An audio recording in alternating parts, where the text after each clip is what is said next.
Hello everyone, সবাই কেমন আছো? আশা করছি সবাই ভীষণ ভালো আছো, কারণ আমাদের বাঙালির শ্রেষ্ঠ উৎসব সামনেই দুর্গাপূজা।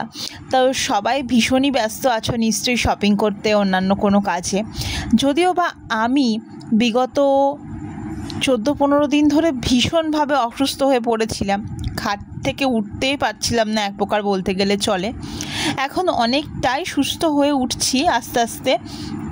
তো আমার না তোমাদের সাথে ভিডিও শেয়ার না করলে একদমই ভালো লাগে না, কারণ আমি এগুলো খুব ইচ্ছাই, মানে আমি শখে করি, রিলস বলো বা ভিডিও বলো। তো বেশ কয়েকদিন আগে আমরা শঙ্কর হোটেলে ডিনারটা করতে গেছিলাম, তো তারই ভিডিওটা ভাবলাম আজকে তোমাদের সাথে শেয়ার করি। আর আমাদের কৃষ্ণনগরবাসীকে তো শঙ্কর মিষ্টান্ন প্রতিষ্ঠান সম্বন্ধে আর নতুন করে কিছু বলার নেই। এখানে সমস্ত বাইক রাইডার্সরা আসে মিট করতে, বা এখানে রেস্ট নিতে আসে, কেউ কেউ লাঞ্চ করে, ডিনার করে। এমনকি আজকে ফোন ঘেঁটে হঠাৎ জানতে পারলাম যে রঘু ডাকাতের টিম মানে দেব এসছে এখানে। তো আমি তো ভিডিও দেখে একদম অবাক, যে যেখানে আমরা ডিনার করে এলাম বা প্রায় যাই, সেখানে দেব এসছে আমাদের শহর কৃষ্ণনগরে।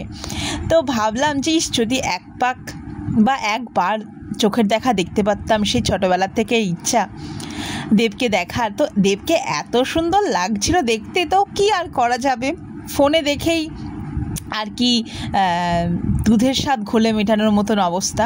তো এখানে না বারবার আসতে ইচ্ছে করে এই কারণে, এত নিট অ্যান্ড ক্লিন হোটেলটা, আর সবসময় তো ভিড় থাকে। আর পেছনে আবার একটা নতুন কাউন্টার হয়েছে বিরিয়ানি, ধোসা আর চাইনিজের। আর আমরা গেছিলাম ডিনার করতে, একদম বাঙালি থালি যাকে বলে সেটাই আমরা নিয়েছিলাম। আর এটা না প্রথমে আগে গিয়ে টোকেন নিতে হয়, চিকেন থালি বলো বা যাই না মানে নেবে না কেন, তো সেই টোকেনটা তারপরে ওই কর্মচারীতে দিয়ে দিতে হবে, আর তারপরে ওরা থালি নিয়ে এসে দিয়ে দেবে। আর এখানে ছিল আজকে আমাদের ডিনারের থালিতে ছিল ডাল, 5 রকম একটা সবজি দিয়ে তরকারি, চিপস, স্যালাড আর চিকেন। আর সবচেয়ে বড় কথা হচ্ছে যে এই থালিটার দাম কিন্তু নিয়েছিল ওই 170 টাকা।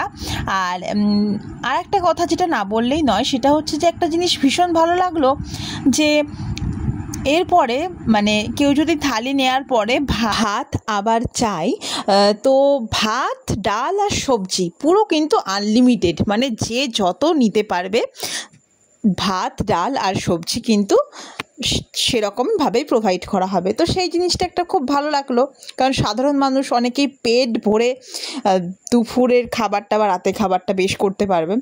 আর খাবারের এবার চলে আসি টেস্টের কথায়। খাবারের টেস্ট ছিল একদম ঘরোয়া খাবার, যেরকম বেশ সুন্দর সাদামাটা যেরকম হয় টেস্ট, ঘরোয়া খাবার, একদম ঘরোয়া খাবারের মতন টেস্টটাই লাগলো। চিকেন, ডাল, সবজি সব রকমই। খাবারগুলো কিন্তু খুব একটা রিচ বা স্পাইসি একদমই ছিল না। আর আমার হাতের অবস্থা দেখেছো, রান্না করে তেল ছিটকে ফোসকা পড়ে হাতের অবস্থা এখন এই রকম। আগে ছোটোবেলায় মাকে দেখতাম, আর এখন আমার নিচের হালই এরকম হয়েছে।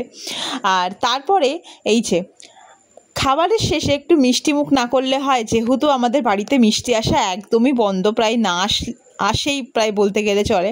তো মিষ্টি দেখলে না এখন একটা বেশ অন্যরকম মনে একটা এক্সাইটমেন্ট কাজ করে, যে কখন খাবো বা কিছু। এখন মিষ্টির প্রতি লোভটা বেশি বেড়েছে, খাই না বলে। আর লিডা এদিকে ভাতটা কিন্তু চিকেন দিয়ে বেশ তৃপ্তি করে খাচ্ছিল। অভিষেকের তো সেই কখনই খাওয়া হয়ে গিয়েছে, মানে ও খেতে বসলে প্রায় মনে হয় হাতে গুনে 2 মিনিট ওর খেতে সময় লাগে, কখন ওঠে কখন বসে সেটা বোঝাই মুশকিল। আমি আর লিডা একটু বেশ ধীরে সুস্থে আস্তে আস্তে খাচ্ছিলাম। আর এই যে তারপরে এইবার মিষ্টিটা খাচ্ছি। মিষ্টিটা কালো জাম তো আমার ভীষণই ফেভারিট, বেশ অনেক দিন পর কালো জামটা পেলাম, তো অনেক দিন পর খেয়ে বেশ ভালোই লাগছিল কালো জামটা। মাঝে মাঝে উইদাউট প্ল্যানিংয়ে বেরোতে কিন্তু বেশ ভালোই লাগে। আর আমার মনে হয় যখনই সময় পাওয়া যায় তখনই এই পরিবারের সঙ্গে সময় কাটানোটা ভীষণভাবে প্রয়োজন, তাতে একে অপরের প্রতি বন্ডিংটা আরও বেশি ভালোভাবে স্ট্রং হয়। তো আমরা সময় পেলে ওই জন্য বেরোনোর চেষ্টা করে থাকি যতটা সম্ভব হয় আর কি। আর এই যে এখানে এবার খাওয়া দাওয়া তো কমপ্লিট হয়ে গেছে, এবার হাত ধুতে এসেছি। বেসিনটা একদম পুরো ঝকঝক করছে চারিদিকে, এতটা পরিমাণে চারিদিকে পরিষ্কার। তো ওই তো এবার খাওয়া হয়ে গেল, এইবার বাড়ি যাওয়ার পালা। আজকের রাতে ডিনারটা বেশ ভালোই কাটলো, ঘোরা তার সঙ্গে খাওয়া একই সঙ্গে। আর তারপরে এই যে ঠান্ডা হাওয়া, মিষ্টি মিষ্টি হাওয়া খেতে খেতে বাড়ি চলে এলাম। তো আজকের ব্লগটা তোমাদের কেমন লাগলো? ভালো লাগলে একটা লাইক করে দিও।